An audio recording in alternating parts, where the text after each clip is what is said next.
Assalamualaikum warahmatullahi wabarakatuh. Nama saya Ahmad Salman bin Muhammad Burhanuddin dan bersama dengan ahli kemudian saya Nabil Syahmi bin Muhammad Zaidi, Hazi Hamani bin Ahmad Razli, Muhammad Anas bin Khairul Rizan, Iman Nakiyun bin Muhammad Lokman akan menunjukkan cara pemeriksaan jenazah.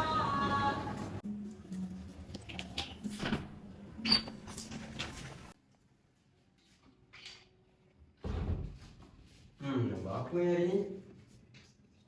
Belajarlah.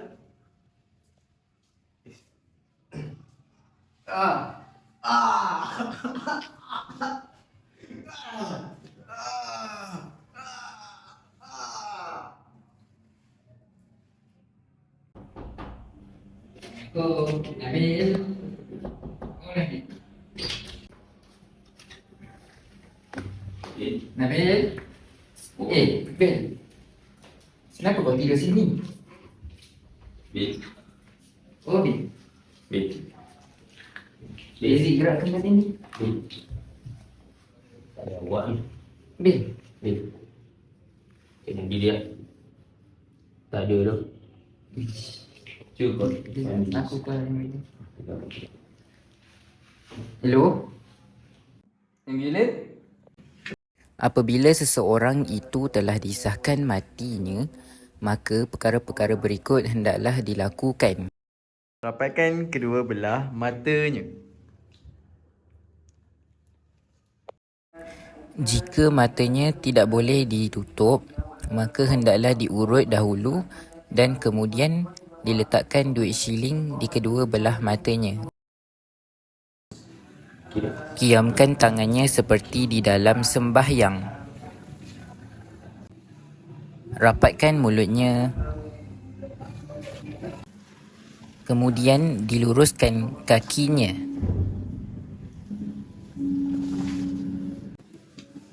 Setelah itu, ikatkan kedua ibu jari kakinya. Akhir sekali, letakkan jenazah di tempat yang tinggi. Untuk persediaan dan keperluan untuk memandikan jenazah, yang pertama adalah dengan menyediakan tempat mandi. Of course lah kita nak mandikan jenazah kan. So yang kedua adalah menyediakan sabun mandi. Yang ketiga, menyediakan air daun bidara. Yang keempat pula, sediakan air bersih. Yang kelima, sediakan 7 batang sugi jika ada. Yang keenam pula, sediakan sarung tangan 3 atau 5. Kalau kat sini 3 atau 5, tapi dia depend on siapa yang memandikan jenazah tu, memerlukan ke tak untuk sapu tubuh dia ke apa, nak hilangkan najis dia, istinja. Yang ketujuh pula, sediakan sedikit kapas. Ke-8, sediakan air kapur barus. Dan yang terakhir, sediakan baldi serta gayung. Itu adalah untuk sebelum memandikan jenazah lah. Sebelum memandikan mayat, pastikan dahulu kubur telah digali dan peralatan mengkafankan mayat telah disediakan. Contohnya seperti kain putih lah, kain kafan. Yang kedua, gunting, kapas, cendana, kapur barus, air mawar, minyak wangi ataupun minyak atar, tika jerami, bantal dari daun pandan. Itu saja. Berikut merupakan cara memandikan jenazah. Letakkan mayat di tempat mandi yang disediakan. Tutup seluruh anggota mayat kecuali muka.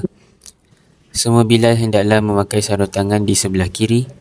Sediakan air sabun dan juga air kapur barus. Istinjakkan mayat terlebih dahulu.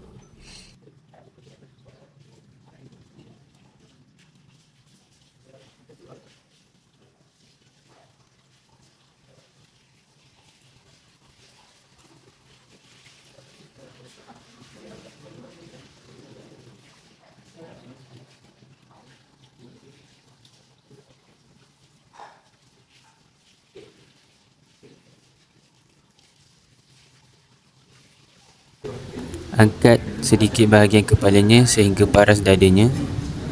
Mengeluarkan kotoran dalam perutnya dengan menekan atau memicit perutnya secara perlahan-lahan dengan hati-hati, serta kotoran dalam mulutnya dengan menggunakan kain alas satar tidak tersentuh auratnya. Siram dan basuh dengan air sabun sahaja dahulu. Kemudian gosokkan giginya, lubang hidung, lubang telinga, celah ketiaknya, celah jari tangan dan kaki dan rambutnya.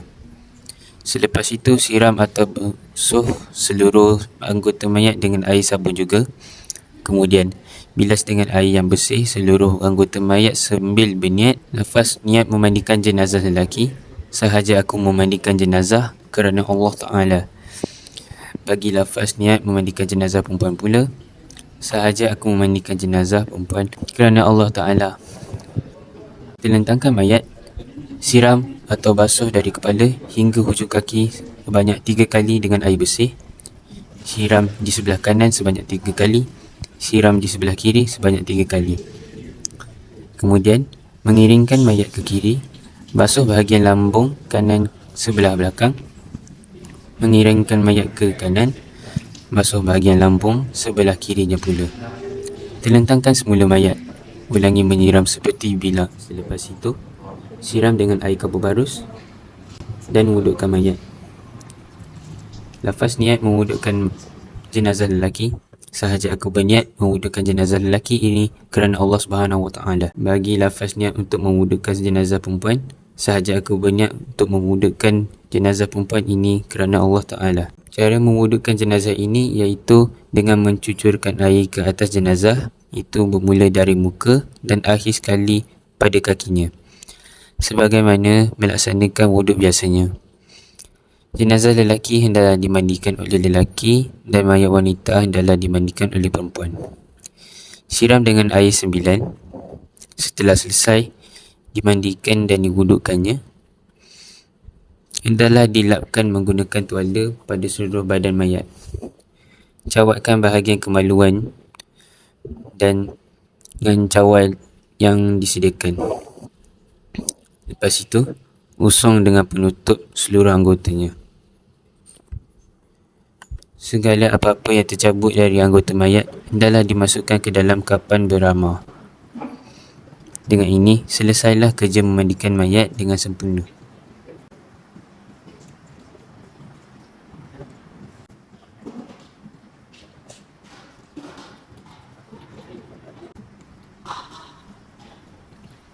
Cara-cara mengafankan jenazah. Pertama, hendaklah disediakan 3 lembar kain kafan dibentangkan dengan susunan. Kain yang paling lebar diletakkan di bawah, ataupun dengan cara kain 3 lembar dibentangkan dan diletakkan agak serong, di mana atasnya melebar dan di bawahnya mengecil. Setiap lembar disapu dengan wangi-wangian atau minyak wangi yang tidak mengandungi alkohol. Kedua, hendaklah disediakan tali pengikat sebanyak 3 atau 5 utas yang diletakkan di bawah kain kafan tersebut. Ketiga, hendaklah disediakan kapas yang disapu dengan wangi-wangian dan kayu cendana untuk digunakan bagi menutup pertama kemaluan, kedua wajah, ketiga kedua buah dada, keempat kedua telinga, kelima kedua siku tangannya dan keenam kedua tumitnya. Keempat, angkatlah mayat tersebut dengan berhati-hati, kemudian baringkan di atas kain kafan yang sudah dibentangkan. Kelima, tutupkan jenazah itu dengan kapas yang telah disediakan pada bahagian-bahagian yang telah disebutkan sebelum ini.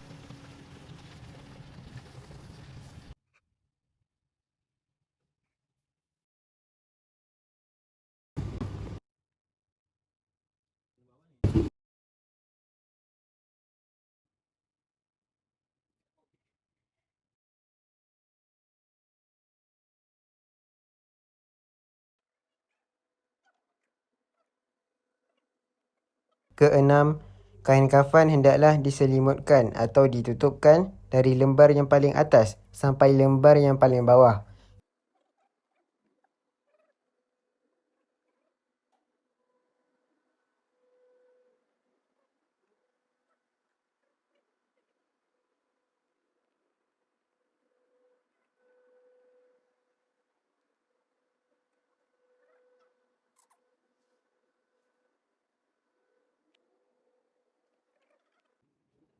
Kemudian ikatlah dengan tali daripada kain yang telah disediakan sebanyak 3 atau 5 ikatan. Semua tali pengikat mayat hendaklah disimpul hidup di sebelah kiri.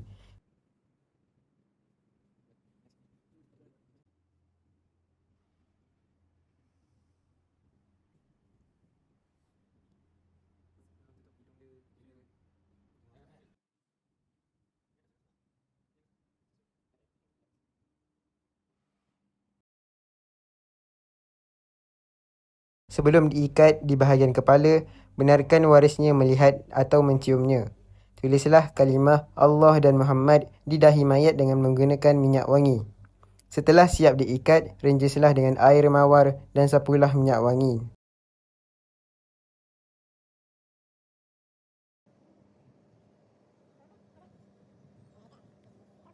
Cara mengerjakan solat jenazah.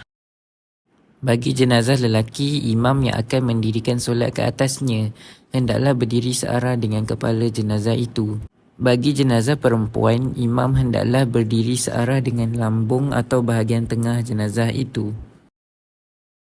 Rukun solat jenazah, rukunnya ada 4. Pertama, niat mendirikan solat jenazah yang dimaksudkan. Kedua, berdiri bagi yang berkuasa. Ketiga, bertakbir 4 kali. Dan keempat, salam. Lafaz niat solat jenazah. Lafaz niat solat jenazah lelaki dan perempuan secara persendirian. Sahaja aku berniat mendirikan solat ke atas jenazah ini dengan 4 takbir fardu kifayah kerana Allah Ta'ala. Lafaz niat untuk mayat lelaki atau perempuan bagi makmum. Sahaja aku berniat mendirikan solat ke atas jenazah lelaki atau perempuan ini dengan 4 takbir fardu kifayah menjadi makmum kerana Allah Ta'ala.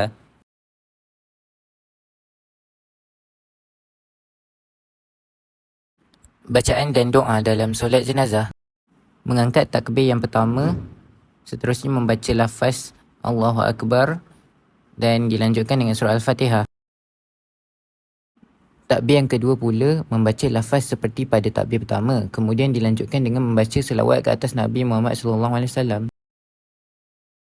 Takbir yang ketiga pula ialah selepas takbir yang ketiga hendaklah membaca doa untuk memohonkan ampun pada si mati.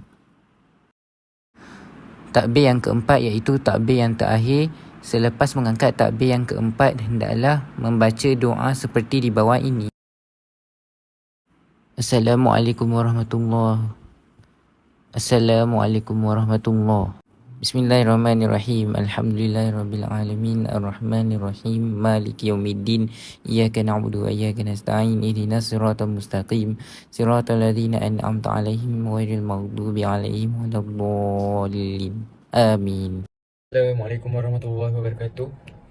Hari ini saya akan menerangkan tentang bagaimana untuk menguruskan jenazah yang terkena kebakaran, bagaimana untuk menguruskan jenazah yang terkena penyakit COVID-19 dan bagaimana cara untuk menguruskan jenazah yang mempunyai penyakit HIV serta AIDS. Bagi menguruskan jenazah yang berkaitan dengan penyakit yang mempunyai penyakit AIDS ataupun penyakit HIV, konsep yang dilaksanakan adalah sama dengan jenazah biasa. Cumanya apabila kita menguruskan jenazah yang mempunyai penyakit HIV ataupun AIDS, kita mengetahui bahawa penyakit ini tidaklah penyakit yang merebak daripada udara, tetapi penyakit ini merebak daripada darah. So, di sini saya boleh menerangkan bahawa jenazah yang